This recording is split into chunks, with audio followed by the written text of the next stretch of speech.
you once said, the most dangerous person is one who is articulate. What would you recommend to a one who wants to learn to speak in a more articulate manner?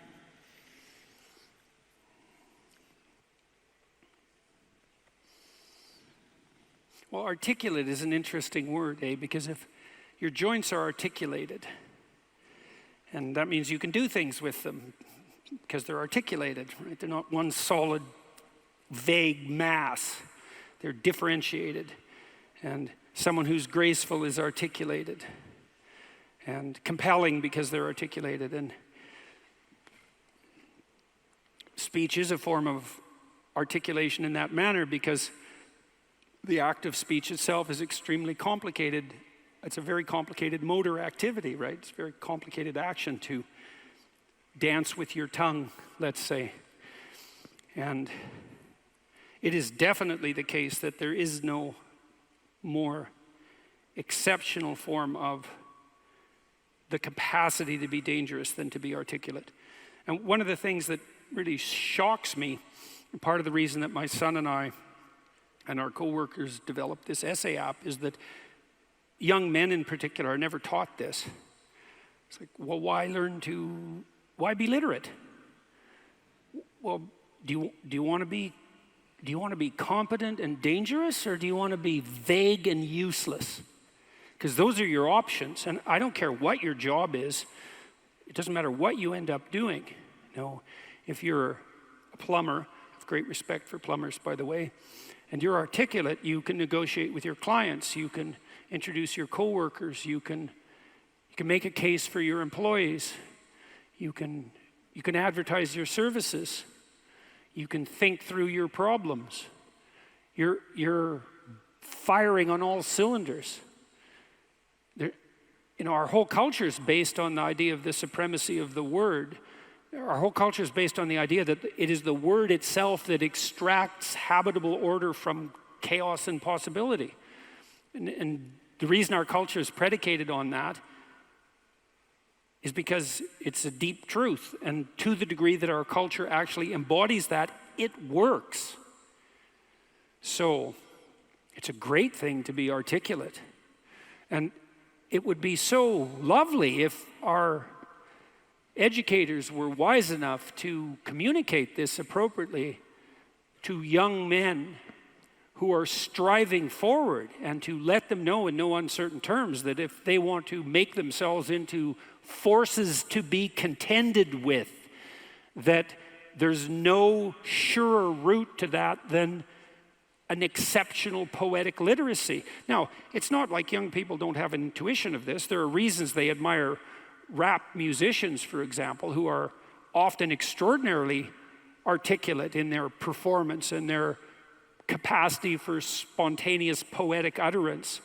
And certainly the greatest people I've met, including great warriors, you might say, are great in no small part because they're articulate. I know a former special services, special operations soldier, Jocko Willink. Some of you might know about Jocko.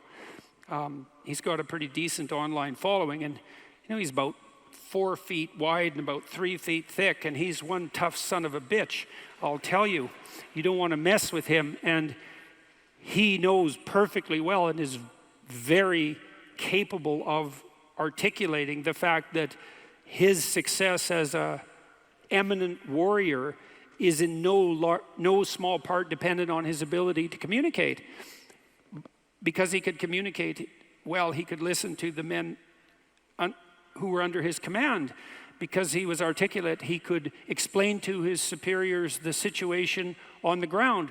Because he was articulate, he could make a case that the men under his command who were deserving would be promoted.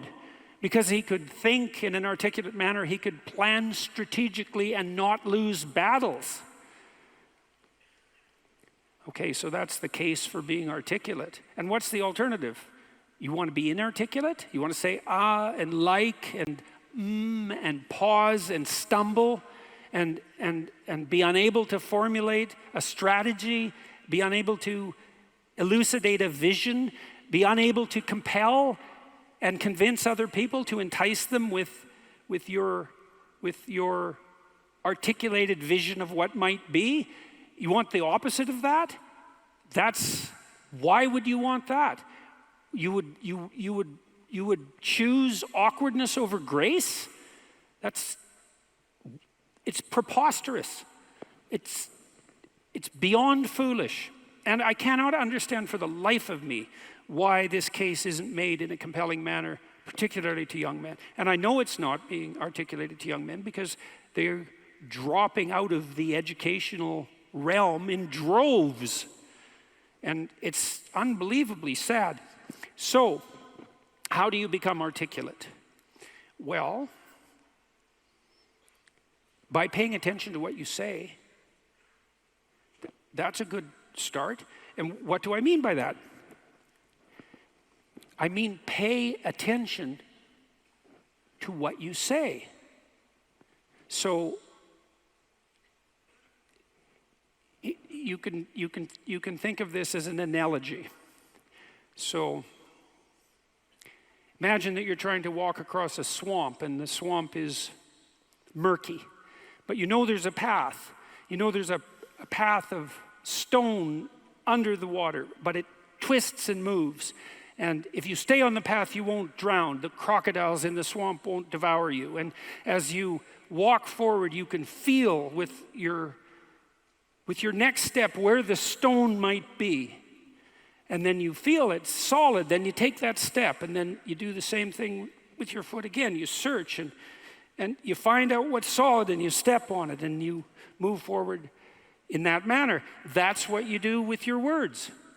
It's the same thing. You feel, and you feel, is this the right word?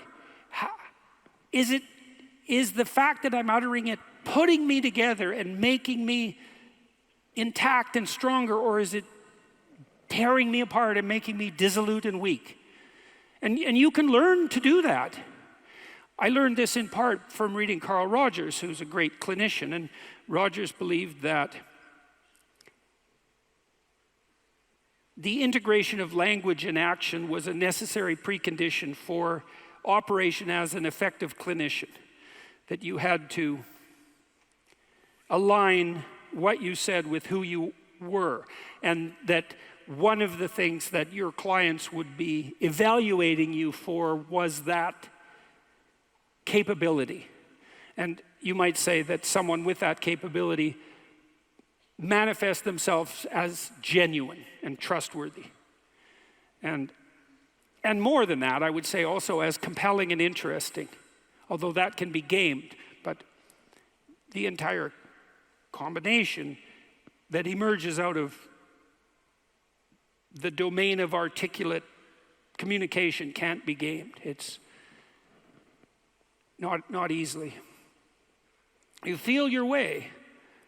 I noticed 40 years ago when I started thinking these things through that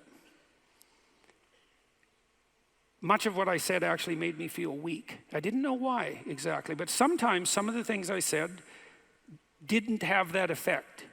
They weren't accompanied by a sense of shame, let's say. They weren't accompanied with a sense of vulnerability. They were solid.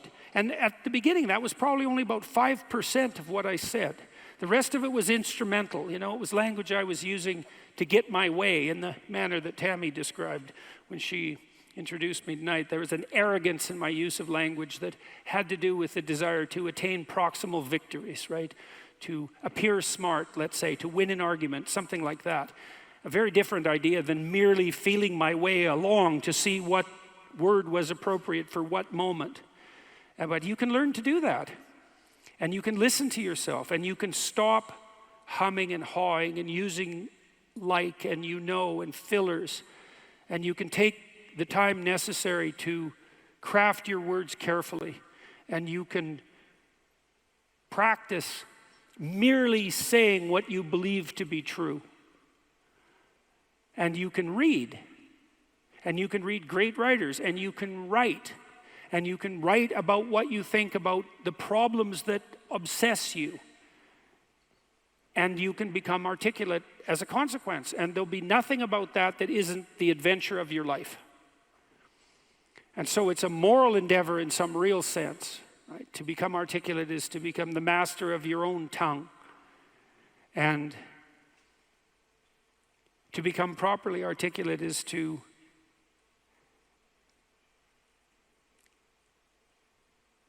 make the word divine. And to treat it in that manner. And to decide whether or not you believe that it is the case that the divine word creates the order that's habitable and good. And if you do believe that, well, if you don't believe that, then what do you believe? And if you do believe that, well, go all in. See what happens. See what happens if you become articulate.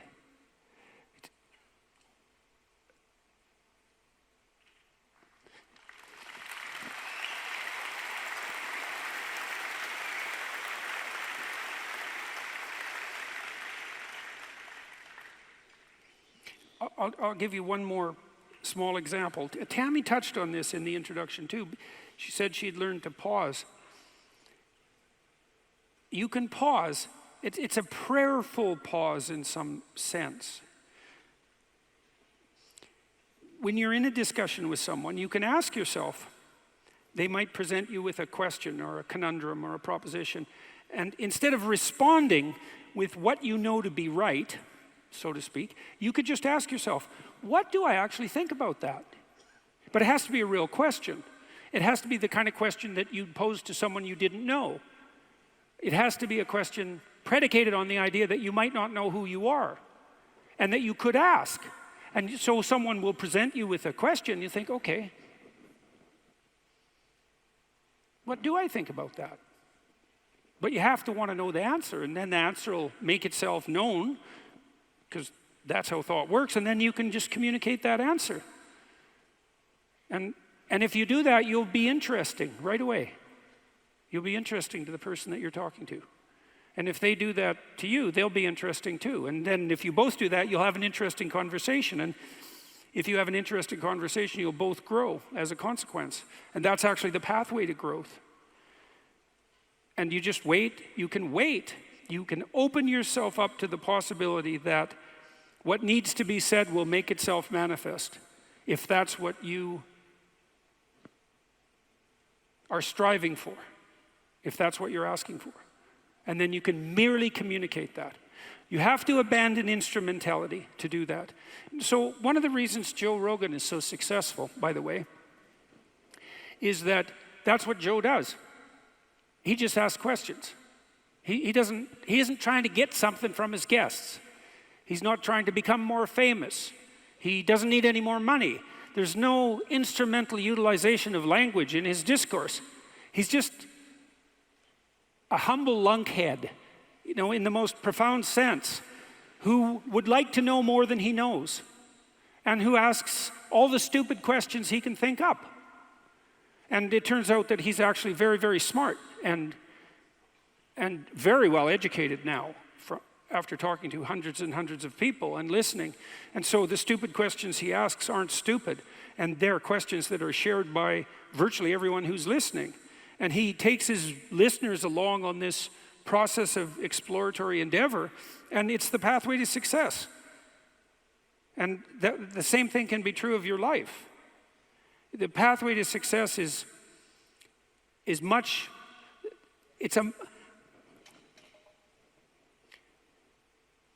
if you're guided by the spirit of honest inquiry and every word you say is reflective of what you believe to be the truth, then the pathway that you walk on is a golden pathway to success. And I know that. I know that to be true.